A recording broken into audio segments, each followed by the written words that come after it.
I was halfway through my second beer, leaning against the kitchen counter at David and Melissa's house, when my wife decided to turn our marriage into a public spectacle. It was supposed to be a simple Saturday night office party, casual clothes, music from someone's Bluetooth speaker, small talk about the upcoming football season. Nothing dramatic. Until she stood up, raised her glass, and changed everything. "Hey, everyone," she said, her voice a little too loud, that fake confidence coating every word. "Quick announcement. I just want everyone to know that Mark and I have decided to try an open marriage." The room went dead silent. Every head turned. The music stopped mid-beat. I froze, beer halfway to my lips, as 20 people stared at me like I was supposed to perform, get angry, laugh, something. I just set the bottle down and met her eyes. "As you wish." The smile on her face cracked for a split second before she caught herself, laughing awkwardly. She'd been pushing this narrative for months, talking about modern love and how monogamy was old-fashioned. She thought I'd stammer, blush, maybe even beg her to stop. Not tonight. Not anymore.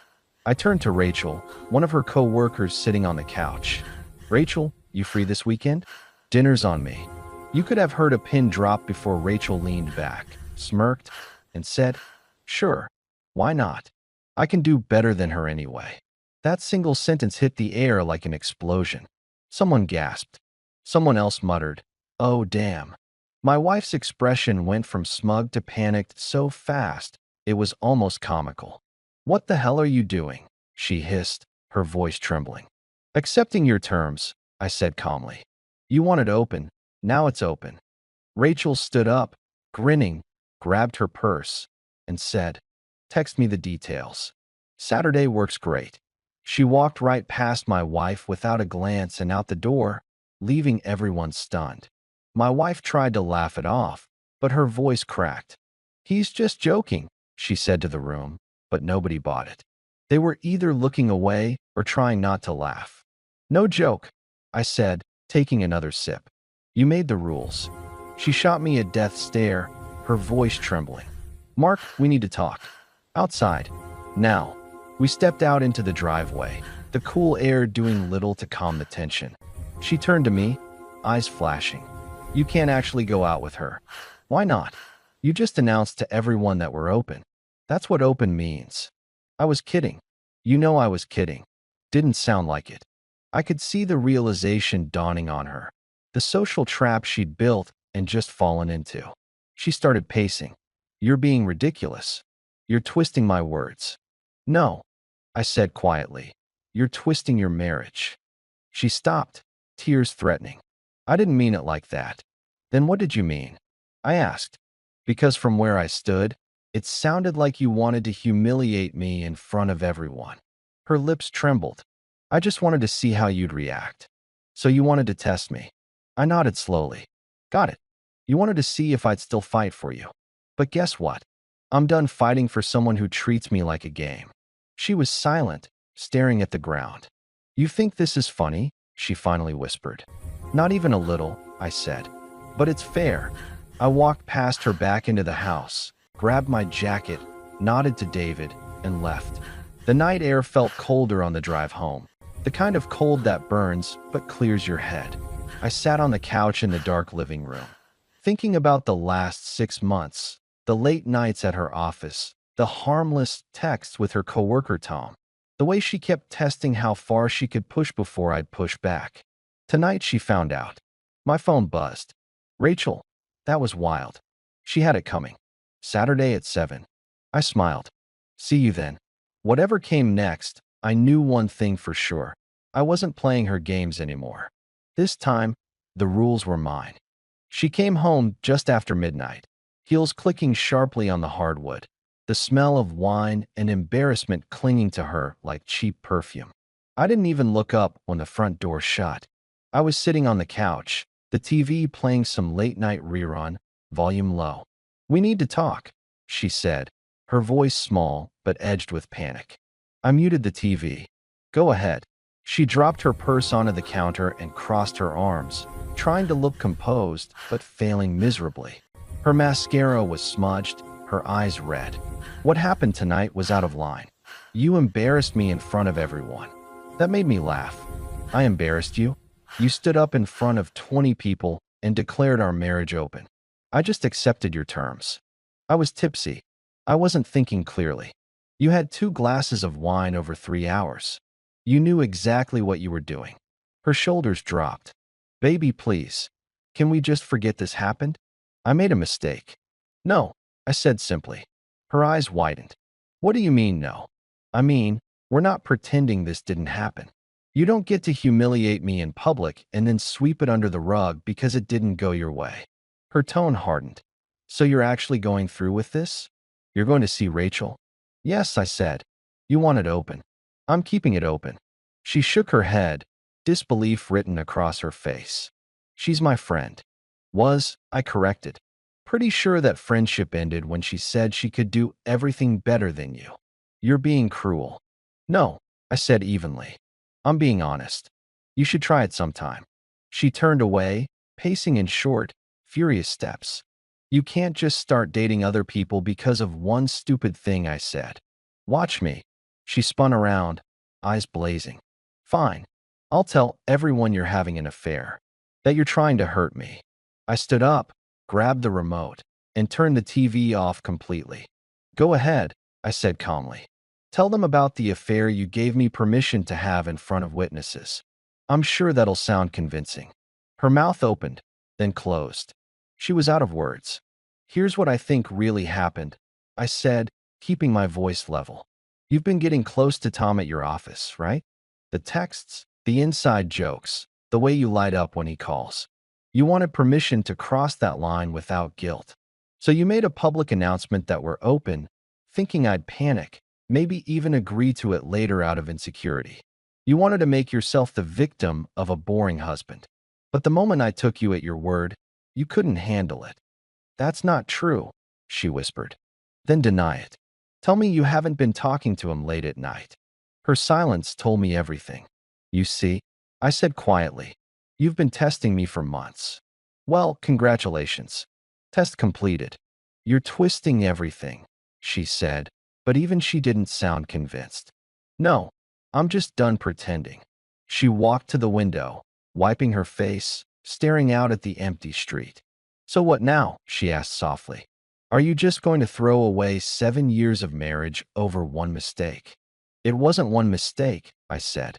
It was a series of choices that led here.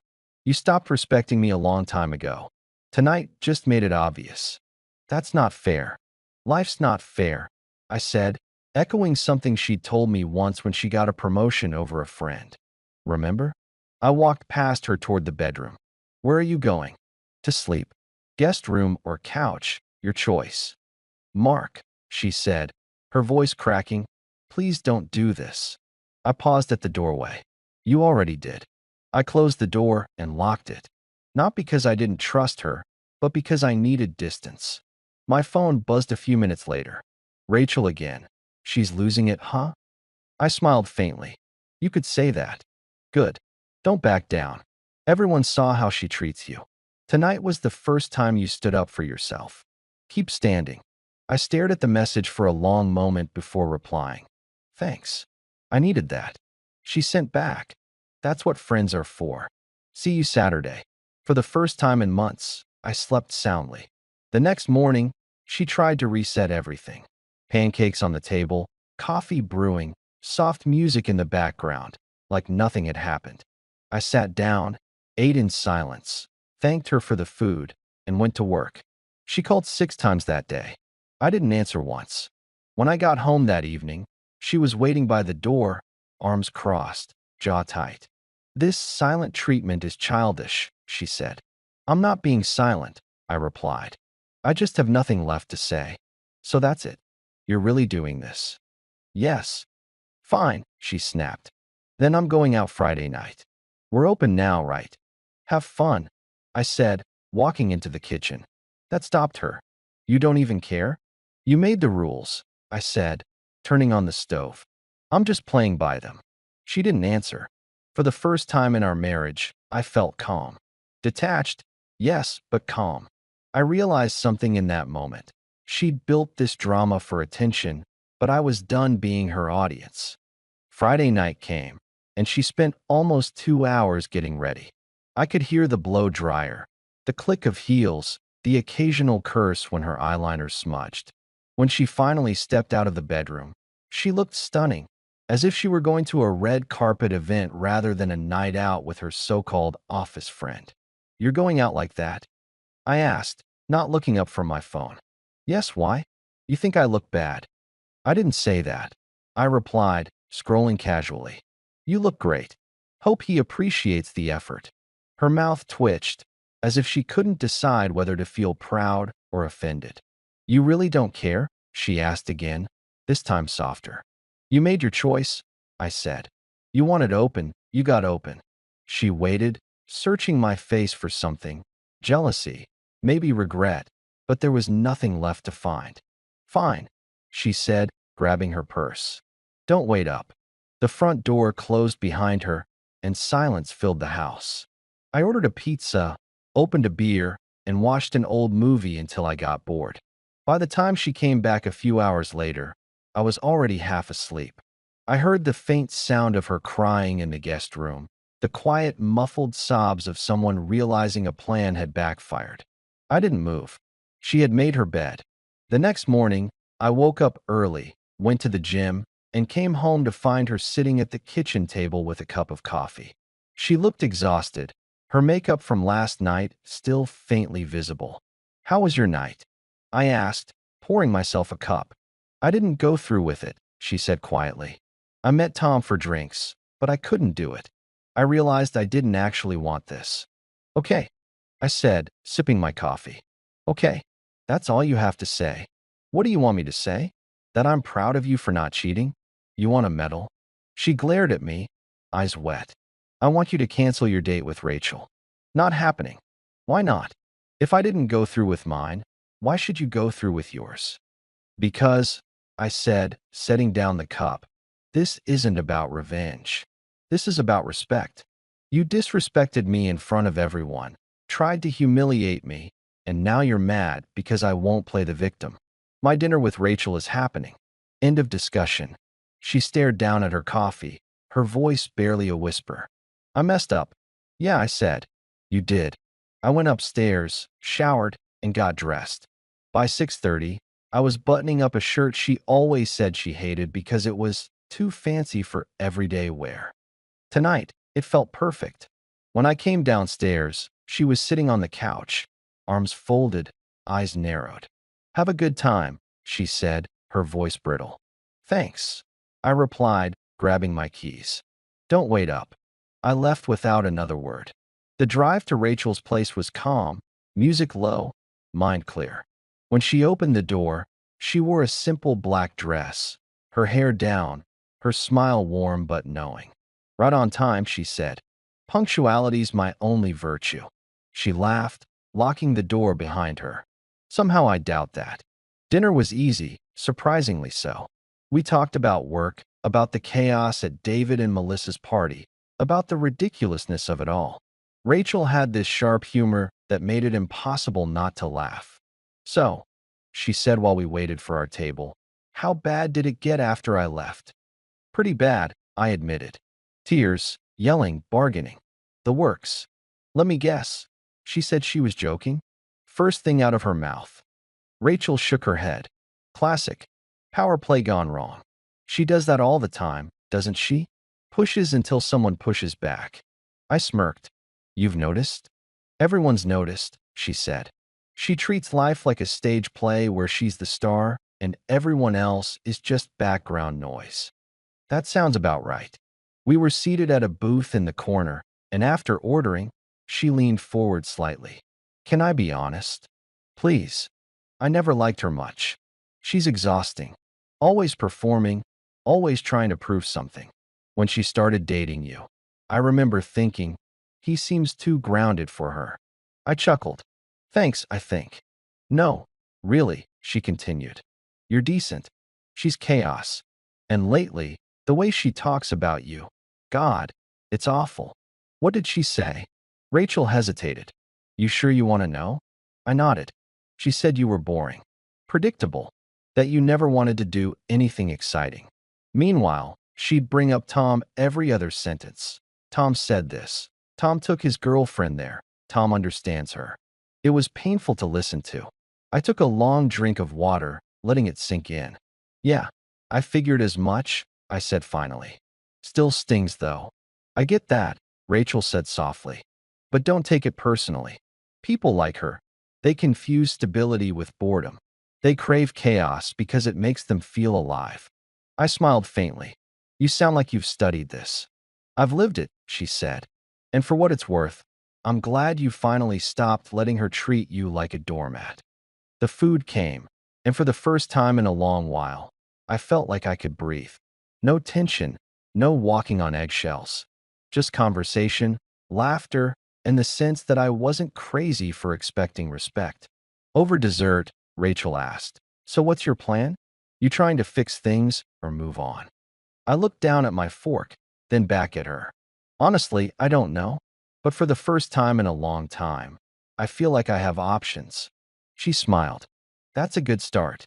When I dropped Rachel off that night, she turned to me before getting out of the car.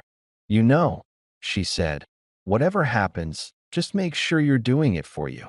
Not out of guilt, not out of anger. You deserve to be respected, Mark. She smiled, thanked me for dinner, and went inside. I sat there for a minute before starting the car. The drive home was quiet, peaceful, almost surreal. When I walked into the house, my wife was sitting on the couch, arms crossed, eyes fixed on the door. You actually went through with it, she said flatly. Yes, I answered, hanging up my jacket. With Rachel? Yes. You had a good time? She asked, her voice trembling slightly. I did, I said. We had dinner, talked, laughed. It was nice. Her face twisted with disbelief and anger. You went on a date with my friend. Former friend, I corrected. And yes, I did. You made it possible when you announced we were open. You're unbelievable, she said, standing up. Do you even hear yourself? You went out with her to hurt me. No, I said, meeting her eyes. I went out with her because I wanted to be treated like a human being again. She looked like she wanted to scream, but couldn't find the words. Are you in love with her? No, I said honestly. I barely know her. But she respects me. And right now, that's more than I can say about you. Tears welled up in her eyes. So that's it. We're done. I didn't say that, I said calmly. But pretending we're okay won't fix anything either. I walked past her toward the bedroom. We'll talk tomorrow, I added, but I'm sleeping in our bed. You can take the guest room. I shut the door before she could respond. My phone buzzed a few minutes later. Rachel, home's safe. Thanks again for tonight. You're good company. I smiled and typed back, you too. For the first time in years, I felt light. Free even. The next few days were quiet. She tried being sweet again, making breakfast, asking about my day, pretending nothing had happened. But I could tell it was all surface level. The guilt had turned into strategy. Then, on Monday morning, I got a text from David. Heads up. She's calling people crying, saying Rachel's trying to steal you. I sighed and thanked him for letting me know. By the time I got to work, I had several missed calls and a pile of texts from her, some apologizing, some accusing, some begging. That night, I came home and found her sitting at the dining table with papers spread everywhere. Sit down, she said, her tone businesslike. We need to establish boundaries. If this open relationship is happening, we need rules. I stared at her. Now you want rules? After you made the announcement in front of everyone. I'm trying to fix this, she said. I'm trying to make it work. No, I replied, shaking my head. You're trying to control it again. You hate that it's not going your way. Her composure cracked. Stop acting like you're the victim. You went out with my friend. You mean the one who agreed to your idea of an open marriage? Yeah, I did. Meanwhile, you've been emotionally attached to Tom for months. Nothing happened with Tom, she shouted. Not yet, I said, but you wanted it to. That's why you did all this. You wanted permission without guilt. She froze, then looked away. Fine, she whispered. You want the truth? Yes, I liked him. I thought if we opened things up, It could save us. By blindsiding me in front of our friends. I asked, "That's your version of saving a marriage?" She started crying again. "I found a therapist," she said suddenly, holding up her phone. "She specializes in non-traditional relationships. We can talk to her, figure this out." I exhaled slowly. "I don't want to figure this out," I said. And as soon as I said it, I realized it was the truth. "You can't mean that," she said, her voice trembling. "I do. I'm done. I want a divorce." Her eyes went wide, color draining from her face. "You can't just decide that. Like you decided we were open?" I asked quietly. She sat down, shaking, crying harder now, but I didn't move to comfort her. "This isn't working," I continued. "It hasn't for a long time. You stopped respecting me, and I stopped recognizing the person I married." The next morning, I met with a lawyer. She was calm, professional, and within an hour, I knew what steps to take. No kids, minimal shared assets, separate savings. Clean and simple. When I got home, my wife wasn't there. I started sorting our things. What was mine? What was hers? What didn't matter anymore? When she came back that evening, she brought takeout. "Can we just eat and talk like adults?" she asked. I agreed. Halfway through the meal, she said, "I saw Rachel today." I set down my fork. "Okay." I went to her office. She said we're not friends anymore. She said I've been terrible for years. And she said everyone noticed how I treated you. Her eyes filled with tears. "Is that true? Is that what people think of me?" "Probably," I said honestly. She looked like I'd hit her. "You're really done, aren't you?" I nodded. "I filed the paperwork today." She stood so fast her chair tipped. "You can't do this," she cried. "You can't just walk away." "I already did," I said, "when you stood up in that room and turned our marriage into entertainment." She just stared at me, broken, and I felt nothing but relief. That night, Rachel texted, "Heard she came by. You okay?" "Yeah," I wrote back. "Filed for divorce." "Good for you," she replied. "You deserve better. And for what it's worth, I'm proud of you." Weeks passed. Friends reached out. People I barely talked to told me they'd seen this coming for years. I wasn't angry anymore, just done. By the time the divorce was finalized, I had peace for the first time in years. Rachel and I grabbed coffee once to celebrate. No expectations, just mutual respect. I told her, that night at the party, when she announced it, I thought my life was ending. She smiled. "Maybe it was. Just not the way you thought." A year later, I went to another party at David's house.